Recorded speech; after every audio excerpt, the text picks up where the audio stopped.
Property Patriot, you are cleared hot. Good morning, and welcome to the Aim High podcast. I am your host, Bud Evans, and as always, I am joined by the lovely and talented Kimmy Hansen. Kimmy, you're not at home. I am not at home. I am coming to you live from a suburb of Salt Lake City. I'm in Midway. There you go. Nice. Is it snowing there? We do have snow. And it is an absolutely glorious view right outside our window. On the East Coast, we are getting a storm of sorts. I don't know, 2 to 3 inches is not a storm as far as I'm concerned. I think that's just like a dusting. Whatever. Yeah, it's been, I wouldn't say that it was stormy here. This is probably just normative, but it's pretty great.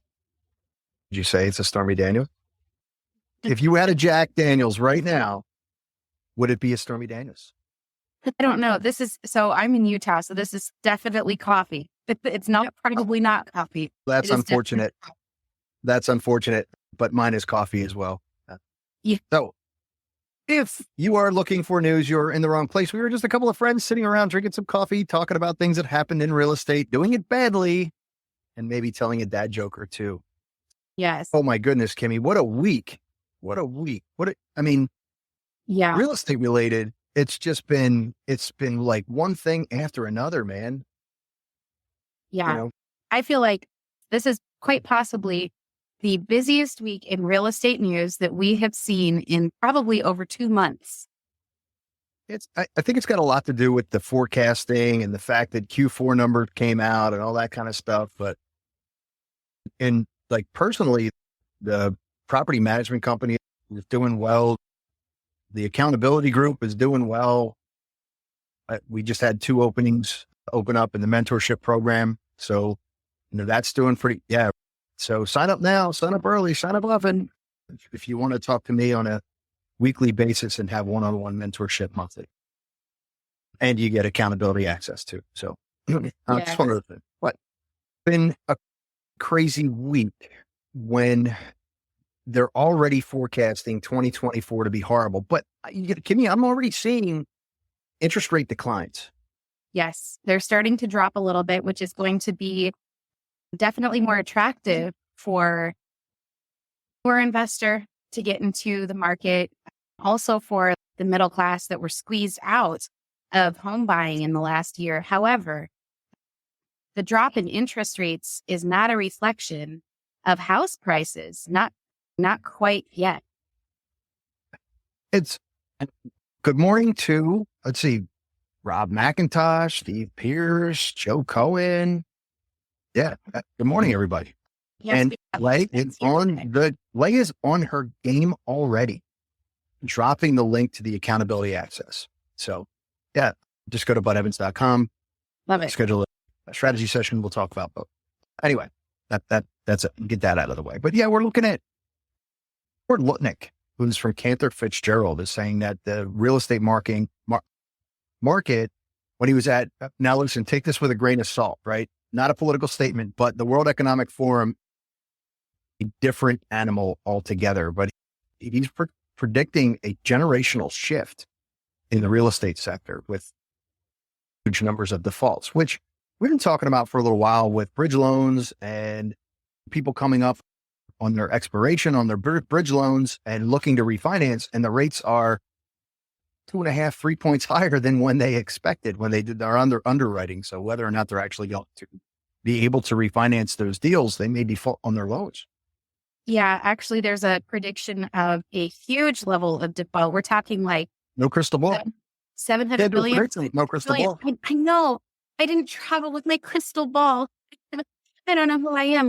Who am I right now without my crystal ball? Which is really my daughter's moonlight thingy above her that glows for her bedroom. But anyway, yeah, the defaults are supposed to range anywhere from 700 billion all the way up to $1 trillion. What's going to happen in that case is really, it's going to impact the commercial sector more than anything. And interest rates are going to result in all of these commercial loans just because there's going to be a surge in loan sales, right? So you have the loans. And like you said, you've been talking about bridge loans and commercial loans. because of the loan sales that are going to be happening as a result of the interest rate changes, they're going to be wiped out. But it's like Joe Cohen says, when buy, right? Not buy, not that one. I was waiting for you to make an NSYNC reference, and I am super proud of you, bud. Thank you. I had to. It's like my job. You make my little millennial heart happy.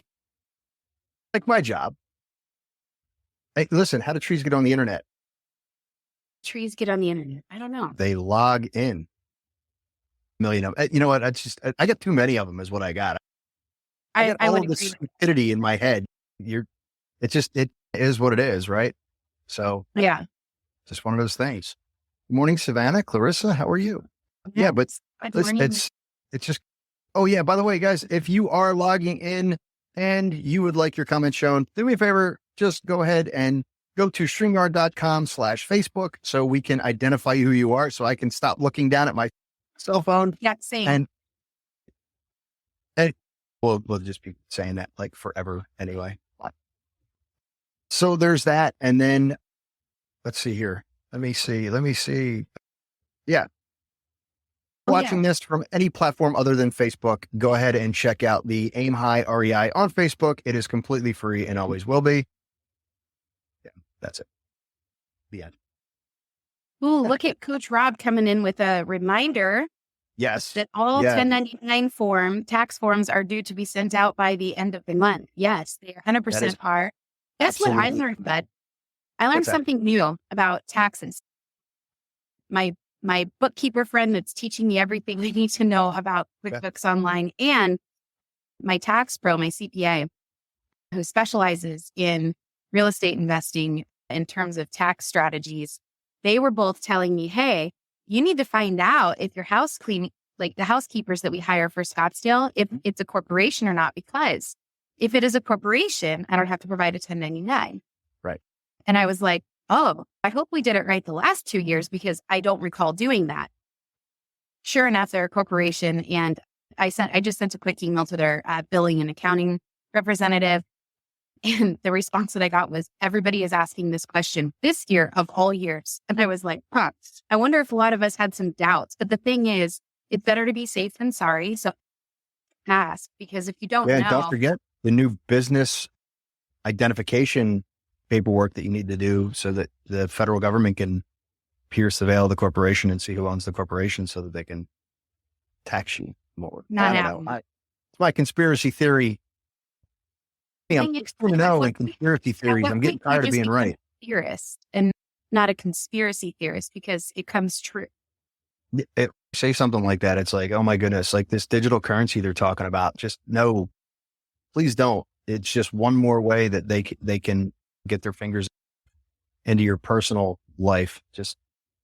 I want to say I'm leaning more towards libertarian, but I'm not. I'm a moderate constitutionalist. I think the government should be small and just get away from me so I can do stuff that I need to do things because I like to do it. But, oh yeah. So fill out that document. Otherwise you're going to get fined. If your company was created last year, you have 30 days? Yeah. But if your company was created more than 1 year ago, you have 90, or you have the entire year to file it. I think you have the entire year. Check with your tax pro. Bud and I are not tax professionals. We are also not lawyers, although I do play one on TV. That's right. All right. And can we repeat the name? Crypto. This is not crypto that we're talking about, Johnny. We're talking about the federal government coming out with its own digital currency to replace the paper dollar, which if they do that, it gives them the ability to shut off your bank accounts for no reason other than they think you, and as somebody who is supposed to have been paid my pension back in October, and it is going on February and I still haven't been paid my pension, I don't trust the federal government when it comes to money. Okay. Yeah. I am not a tax professional. Yeah. Call me weird, but with the federal government for over 30 years. And I will tell you that it is all jacked up. If you think you can trust the Fed to do things the right way, think again. No, we have a saying in this industry of real estate professionals, Bud: trust, but verify. Yep. And that goes for everything that you need to fill out legally. That goes for the people that you do business with. Anybody that sends an email or a text that slides into your DMs, check out this property. I think it'd be a great buy for you. You definitely want to make sure that you are trusting but verifying. Yes, absolutely. And Ayana's on. Oh, welcome. Yeah, a former student of mine. She's awesome, by the way. And yes, Kimmy, one of the reasons that they're talking about all of these negative effects coming up in 2024 is you have these major companies like Blackstone that are losing money in real estate. Yeah, Like they're losing money hand over fist. We're talking about are not small companies that are losing their butt from 2023. Yeah, it's true there. So if we're talking about Blackstone, they had it's their worst yearly performance since its inception, which was like 2017. And they posted a 0.5% loss in 2023. Jeez. So that obviously billions and billions of dollars. 90s reference. And if you get the reference, throw it in the chat for us. Yeah. Oh my God. Dr. Bud. I almost got my PhD just to be Dr. Bud. Did you know that? No, like that's the reason that Ayan calls me professor is because I started to teach as an adjunct professor with the university. And then teacher started, they were trying to change my lesson plans. And I was like, yeah, no, I'm out. Punched. Thanks for playing. This is not the agreement we had. I'm out. But I was going to go back for my PhD just to be Dr. Bud. Just to be because I had, what else do I have to do? Right. Spend another 4 hours a week teaching and then get another 8 hours a week doing a thesis. Why not? Yeah. Yeah. Blackstone again.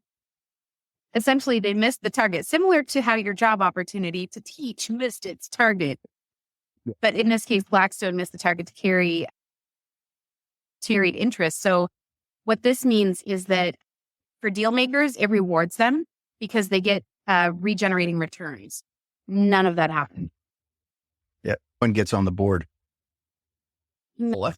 I don't know, man. I don't know. That's a tough one. The winter net.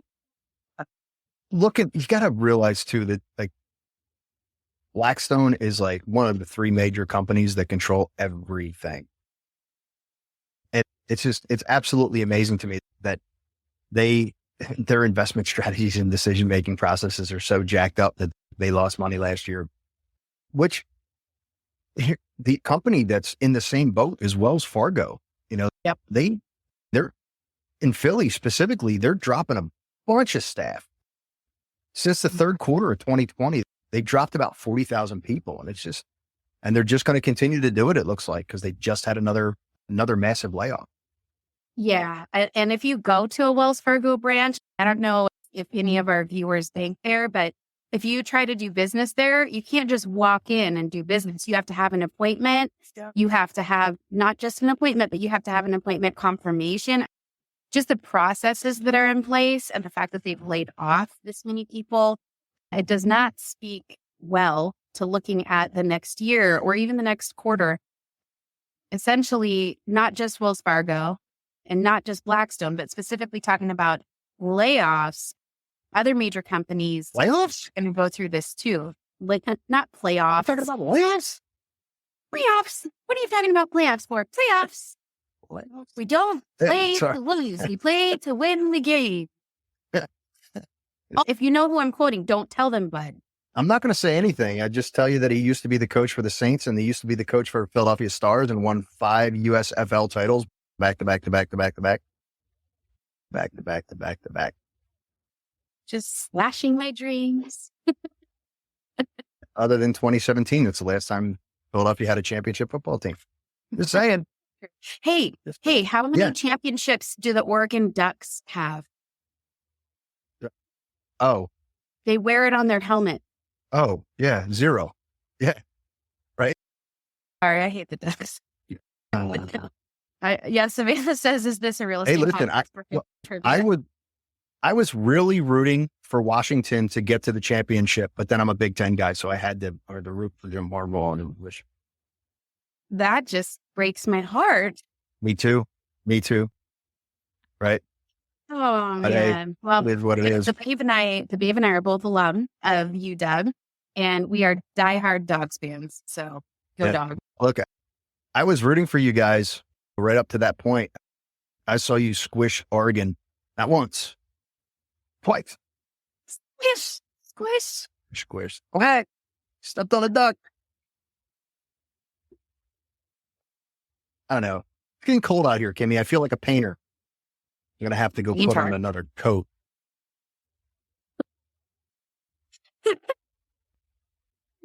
that was. Snuff that one in. Hey, when I woke up this morning, I think it was 20 degrees. I don't know what the temperature is right now, but it is very chilly here in Utah. Right. Hey, you know what it is for Stephanie today? Snow day. Is it? Yep, it is a snow day. She closed the salon and moved all her people to yesterday and tomorrow, and hopefully they can get through the weather tomorrow and get in there. Otherwise, she'd be working Sunday, and I don't get my family breakfast. Oh, to never be an entrepreneur again. To never be an entrepreneur again. So it's a challenge, right? And when we meet a challenge, we almost always defeat it. It's the ones that defeat us that I think end up defining us. Yeah. And Coach Rob, I'm going to tell you, I'm rooting for Buffalo, by the way. Week with the Ravens on their side of the ball, but I think Kansas City goes into Buffalo and we'll see what happens. I think they lose. A Detroit, Michigan Lions, Buffalo Bills Super Bowl. Know why? Really? Oh, the underdog. Well, Detroit never been. Yeah. And Buffalo hasn't been to the Super Bowl since when? Marv Levy in the 1990s. Was it really that long ago? Yep. Yeah. Yeah, right? Because I remember that. I was little. Shut up. I owned a restaurant. Terry already. He had to live through that 4 times in a row. That disaster that was. Coach Rob, we're sorry. It's funny. The babe is 8 years older than me, and so sometimes he says things like, "Oh yeah, you were just what does he say? Oh yeah, you were still in diapers or whatever when I did this." And his latest line that he likes to use that he shared with some people was, "I could have gone through high school twice and still never met you." And I was like, "That's listen, my wife's a cradle robber." No doubt, she's 33. She's 33 days older than me. But we cross a year. She's in December. I'm in January. Therefore, it's a full year. Oh, bud. She was born in 1958. I was born in 1969. Therefore, she's a year older than me. Oh, bud. Oh, this is rough. I'm sorry, Stephanie. I hope you don't go back and watch this. But I would like to let it be known that I did not encourage Bud to say that. But set it up. Nope. I said it on my own. Yeah, hey, listen. I was talking to Rosie the other day and I was like, "Yo, I hurt my arm. Can you go get me an MRI?" She said, "I can't. I'm a dog." CAT scan. CAT scan. CAT scan. Phoenix could. CAT scan. Phoenix could have checked. It broke it. Phoenix could have checked my arm. Yeah. Oh, but since we've been here in Utah, we've really only been here for 2 days. We're going home tonight. But we have a camera in our downstairs that we only set up when we're out of town. My mom's going over to check on the cat occasionally, but sometimes I just look at him because the camera can pan around, and I was watching him play and he was crying and I thought, "Oh, poor baby Phoenix." And I thought, wait, my time is not controlled by my cat right now. I feel so free. Nice. Right? I do miss him. Yeah, Savannah, my brain just works in mysterious ways. It's when we talk about bud math, Lay's absolutely right. There's all different kinds of math, and then there's MAF. That's what my head works. Savannah says, "Does Kimmy go over the dad jokes or are they spontaneous?" Savannah, none of this show is scripted. Literally none of it. Bud and I, every week, this whole thing started because every week we were getting on the phone or on a Zoom call or whatever and just filling each other in on business stuff and seeing if we could partner on anything and then talking about what was going on in real estate. And Bud was like, "Let's stream this And I was like, no to that. You're crazy. And then there we were a couple days later streaming it. And nothing has changed.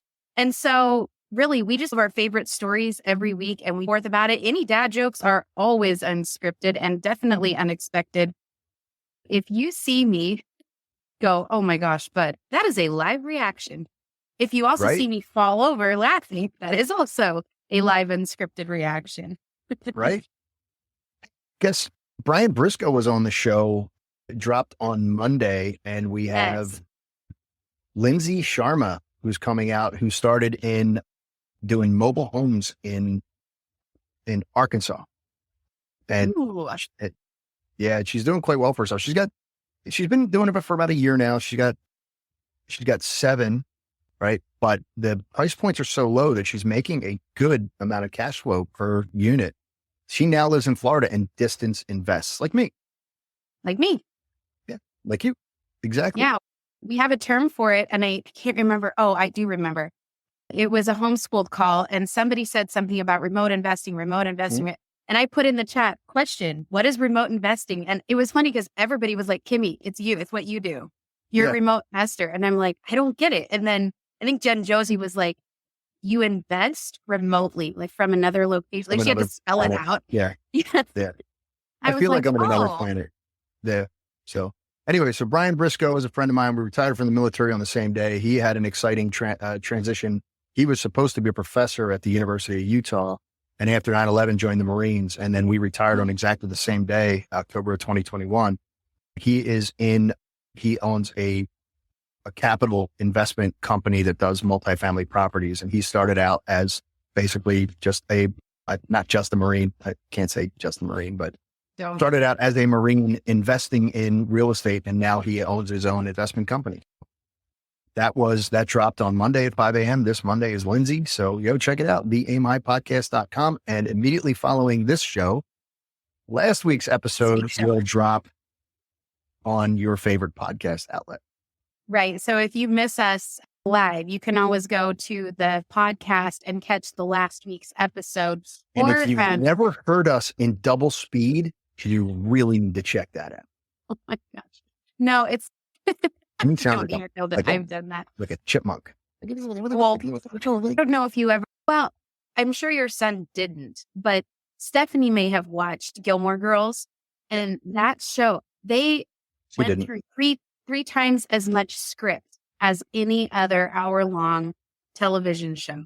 And Amy Sherman Palladino and Daniel Palladino, the creators of Gilmore Girls, have said their writers worked so furiously for that. And they also had a lot of input as the creators to have some scriptural, like they would write some scripts. The thing is, the scripts, like they've shown stacks of it compared to other hour-long TV shows, and it's just insane. And how the actors could memorize and get through it and get to their marks and everything. Oh yeah, Savannah says, if you speed it up to watch us on the replay, you may miss the dad jokes. Yeah, you might.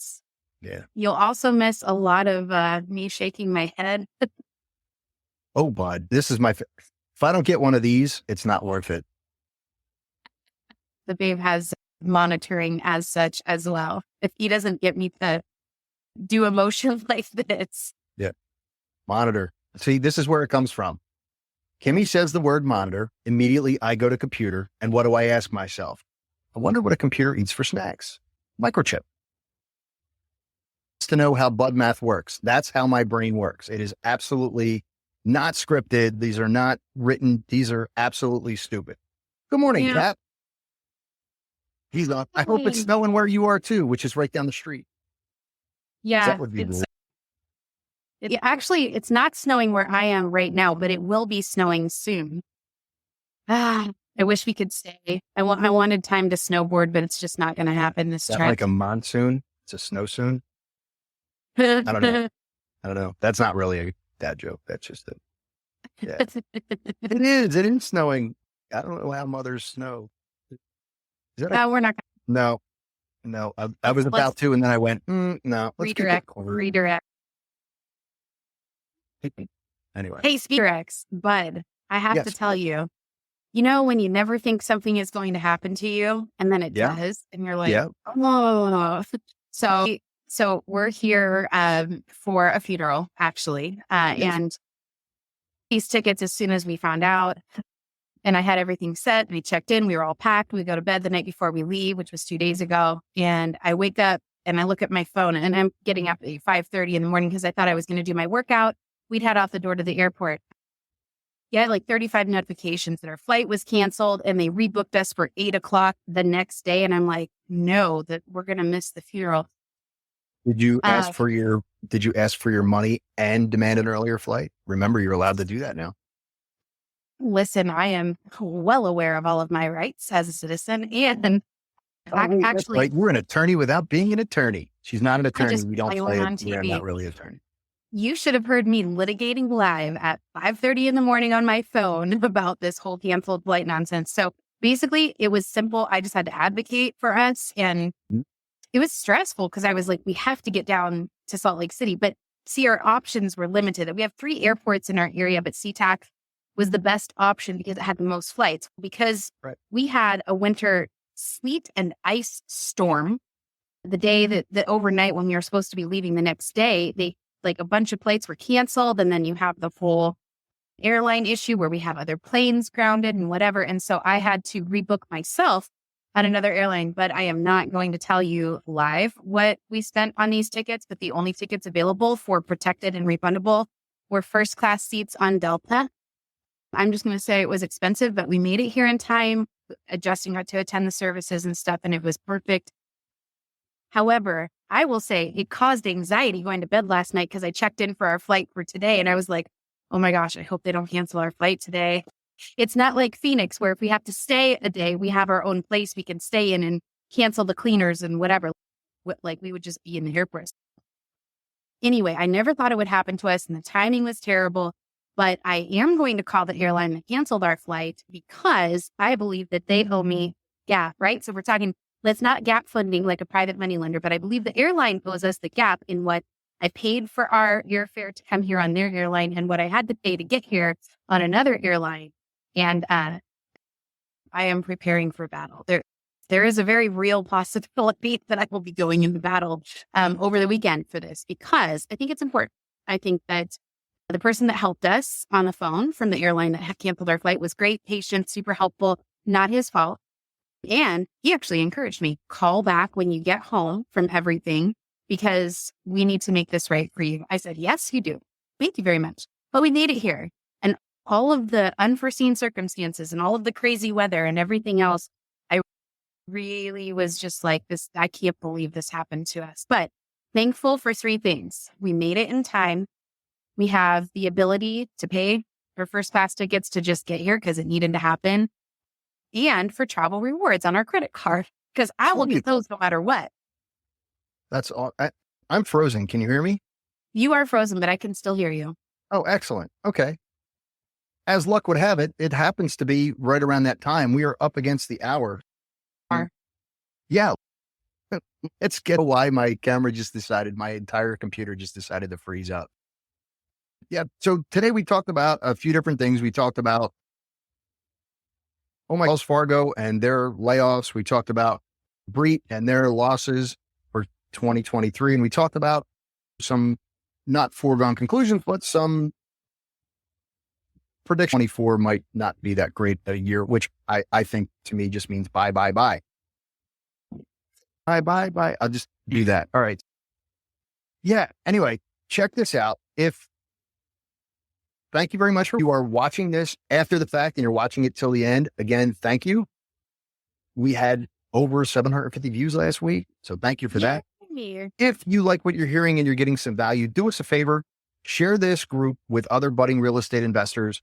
Check out the Aim High podcast at theaimhighpodcast.com on Apple Music or Spotify or any other platform that you listen to for additional content or interviews. We're also on YouTube now. The RSS feed thing came live, so we're able to do that. And don't forget to tag a friend who you think might be able to get a little bit of value out of that. So, Kimmy, I am completely frozen out of my laptop and I am going to punch for the day. So I will outro us since you are frozen. So, Bud Evans, the host of the Aim High podcast and the Property Patriot, as well as myself, Kimmy Hansen, the co-host from the West Coast. Until next time, aim high. Thanks for being a part of the Aim High community. Your support drives us to create valuable content, and we can't wait to see your success stories in real estate investing. Till next time, aim high, never stop learning. Bud Evans, signing off. We'll see you soon.